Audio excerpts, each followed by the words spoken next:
y extracelular, ¿no?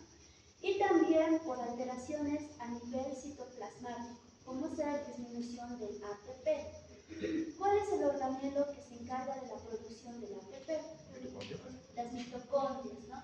El ATP vendría a ser la fuente de energía para el funcionamiento normal de las células, ¿no?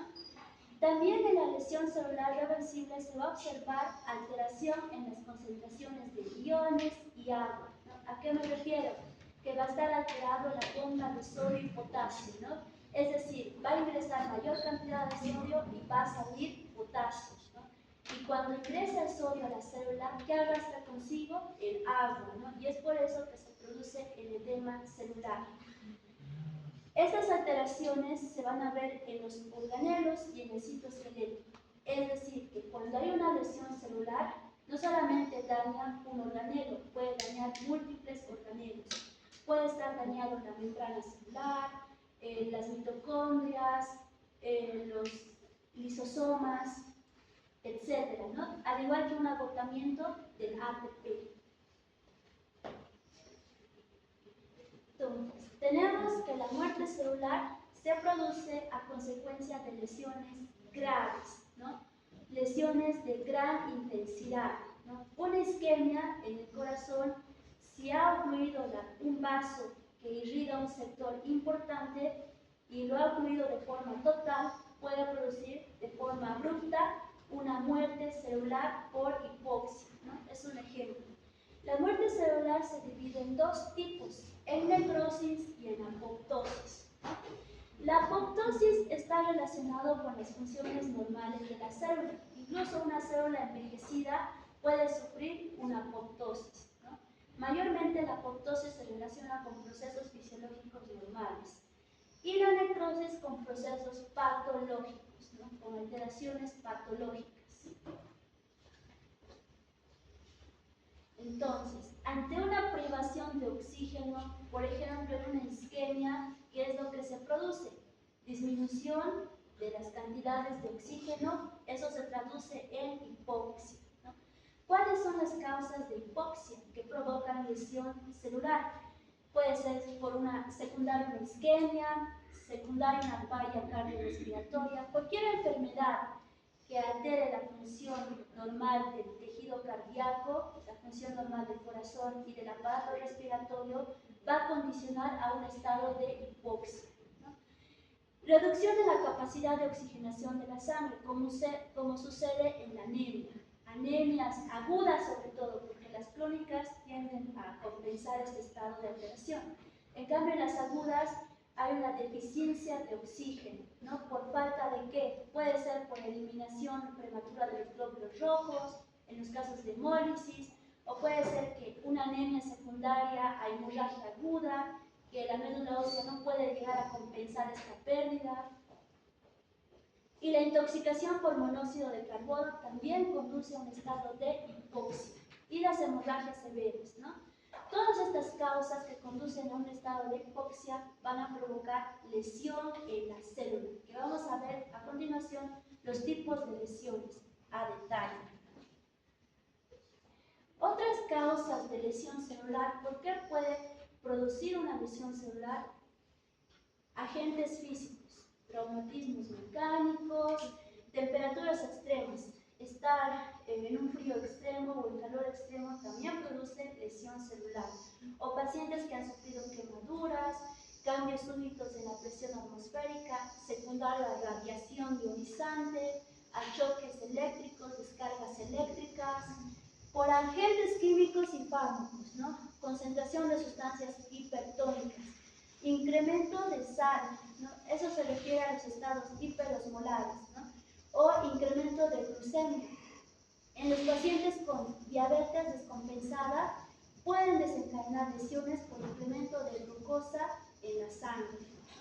Venenos, insecticidas, herbicidas secundario a medicamentos, secundario al alcohol, también se producen lesiones celulares, que en un inicio son reversibles, pero si continúa la noxa pueden llegar a ser irreversibles. Agentes infecciosos. Cualquier agente infeccioso, parásitos, bacterias, virus, riquecias, pueden producir lesiones celulares. Reacciones inmunológicas. ¿no? La formación de complejos autoinmunes. En el caso de reacciones inmunológicas hay una desregulación del sistema inmune, donde existe presencia de anticuerpos que atacan a la célula del organismo, ¿no? Enfermedades autoinmunes, como el lupus eritematoso sistémico, la artritis reumatoide, el síndrome de Sjögren. Alteraciones genéticas, alteraciones cromosómicas como la trisomía 21 en el caso del síndrome de Down, sustitución de aminoácidos, ¿no? La drepanocitosis, que también es denominado anemia falciforme, ¿no? Que producen unos glóbulos en forma de hoz, tienen esta forma los glóbulos rojos que pierden la capacidad de deformación, ¿no? Y esta capacidad de deformación hace que no puedan ingresar hacia los tejidos, el oxígeno no se pueda soltar y provocan oclusión en la microcirculación. A esto se denomina drepanocitosis o anemia falciforme. Deficiencia de proteínas estructurales, defectos enzimáticos, cualquier alteración a nivel de las células de forma genética, ¿no? Desequilibrios nutricionales también van a condicionar a lesiones celulares. Y bueno, en este cuadro podemos observar la duración el tiempo, la duración de la lesión y el efecto, ¿no? ¿Qué es lo que pasa cuando hay una lesión celular reversible? Comienza a disminuir la función celular normal, ¿no? A medida que pasa el tiempo, si esta lesión celular, el efecto que ha condicionado esta lesión celular no se para o no se interrumpe, y al de ser una lesión celular reversible pasa a ser una lesión celular irreversible, ¿no? Y cuando hay una lesión celular irreversible podemos ver alteraciones bioquímicas, alteraciones estructurales a nivel de la célula, alteraciones en los organelos y provoca muerte celular, ¿no? La muerte celular, una vez que la célula entra en muerte celular, los cambios los cambios bioquímicos se van a producir desde el inicio. Posteriormente, los cambios ultraestructurales y los cambios microscópicos no van a poder ser evaluados de forma precoz. ¿Qué quiere decir esto, no? Que cuando una célula muere, no esperen encontrar alteraciones llamativas, morfológicas, macroscópicas y microscópicas en un inicio, ¿no? Estas alteraciones, sobre todo las macroscópicas, van a demorar en ser observables, ¿no? Como sucede en los periodos de isquemia. Entonces, el tiempo para ser observado una lesión macroscópica va a demorar, ¿no? Como pueden observar en este gráfico de puntas. No va a ser inmediato, no se va a presentar a las horas, ¿no? Una vez que mueran las células, se va a presentar en días los cambios macroscópicos morfológicos. Entonces, tenemos que los mecanismos de lesión celular van a depender de ciertas características. En el primer acápite tenemos que el estímulo lesivo depende de su naturaleza, duración e intensidad, ¿no? Como en el caso de las isquemias. No es lo mismo una oclusión parcial que una oclusión total. No es lo mismo que una oclusión abrupta, aguda, que una obstrucción de forma crónica, que se haya en un periodo se haya producido la obstrucción de forma lenta, ¿no? Segundo capítulo, las consecuencias de la lesión celular dependen del tipo, estado y capacidad de adaptación de la célula lesionada. Esto quiere decir que va a depender del tipo y de la capacidad de la célula de reaccionar ante la lesión, ¿no? Por ejemplo, ¿qué pasa si no le llega suficiente energía a las células del músculo esquelético? Estas entran en reposo, ¿no? Todavía tienen ese periodo de adaptación. En cambio, si esta cantidad o hipoxia en un tejido cerebral, sucede esta lesión en un tejido cerebral debido a una isquemia, el cerebro es un órgano delicado. Estas neuronas van a tener un tiempo de viabilidad de 4 a 6 minutos. Pasando los 6 minutos, existe una lesión irreversible y la célula muere, ¿no? Va a depender del tipo de la célula y de la capacidad que tiene para responder a este estímulo. La lesión celular se produce por diversos mecanismos bioquímicos que actúan sobre varios componentes celulares, ¿no? Esto quiere decir que la lesión puede dañar la función mitocondrial, puede alterar alterar la permeabilidad de la membrana, puede alterar o puede producir liberación de las enzimas lisosómicas, ¿no? Puede actuar en diferentes niveles. Cualquier estímulo lesivo puede activar de forma simultánea y pueden estar interconectados. Esto quiere decir que cuando hay un daño celular, si bien puede dañar un organelo en específico, pero al ser dañado este organelo, puede activar el daño en los demás organelos, ¿no? Por ejemplo, disminuye el ATP. ¿Qué es lo primero que se va a alterar?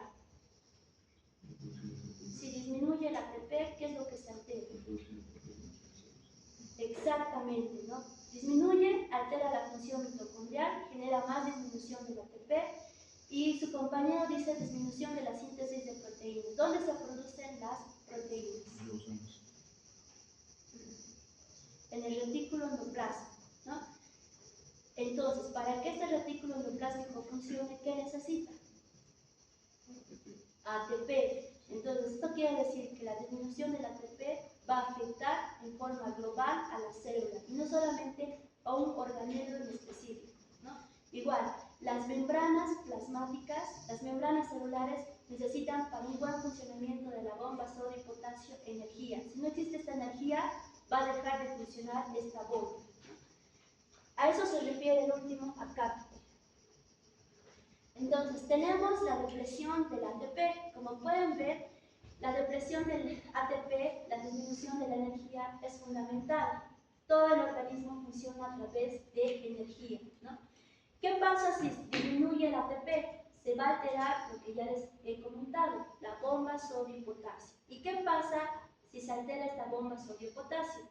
Se va a acumular sodio en el área intracelular y va a salir potasio, ¿no? Y esta acumulación de sodio trae consigo líquido, agua, y va a producir un edema celular, ¿no? Que ya es una alteración. Luego otro mecanismo que la célula, al disminuir el ATP, ¿cómo compensa esta célula? A través de otros mecanismos, ¿no? Va a tratar de producir energía, pero con el metabolismo anaerobio. Y recuerden que el metabolismo anaerobio, ¿qué produce? Porque ya no es el AIS, exactamente, va a producir cantidades de ácido láctico y ese ácido láctico va a generar disminución del pH intracelular, ¿no? Disminución del pH intracelular y las actividades enzimáticas de la célula van a estar reducidas. Aquí tenemos otro ejemplo. No solamente el ATP sirve para que funcione la bomba de sodio y potasio, sino también para la bomba de calcio, ¿no? ¿Qué pasa si esta bomba se altera? El calcio se acumula dentro de la célula y va a generar elevaciones de calcio intracelular. ¿Y el calcio será bueno que esté en las células?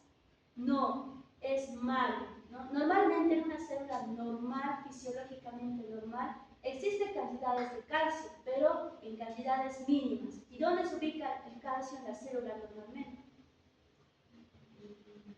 ¿Dónde están ubicados? ¿En qué organelo están ubicados?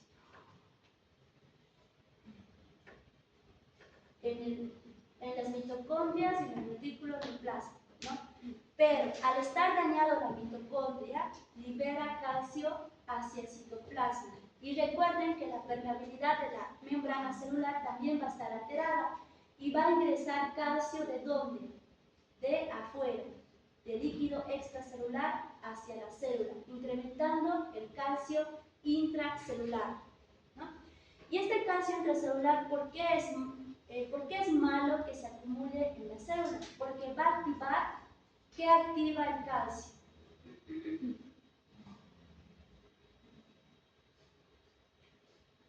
El calcio acumulado dentro de la célula activa las caspasas, ¿no? Las caspasas, la cascada de caspasas. Y esta cascada de caspasas es responsable ¿de qué? De la muerte celular, ¿no? Otro mecanismo que tenemos es que el ATP, cuando está disminuido, provoca rotura de la síntesis del aparato donde se sintetizan las proteínas. Va a existir menor cantidad de proteínas porque va a estar alterada la función de los ribosomas y del retículo endoplásmico rugoso, ¿no? Por consiguiente, una menor síntesis de proteínas. Entonces vemos que el ATP es fundamental para para las funciones metabólicas de una célula normal. Y también las proteínas mal plegadas, ¿no? Secundario a la menor síntesis de proteínas. Y aquí en este gráfico podemos observar todo lo que ya les comenté en el gráfico, ¿no? ¿Qué sucede en una isquemia? ¿Qué es lo que pasa cuando hay una isquemia? Hay un estado de hipoxia, disminución del oxígeno. Entonces, ¿qué es lo que pasa a nivel mitocondrial? Disminuye la fosforilación.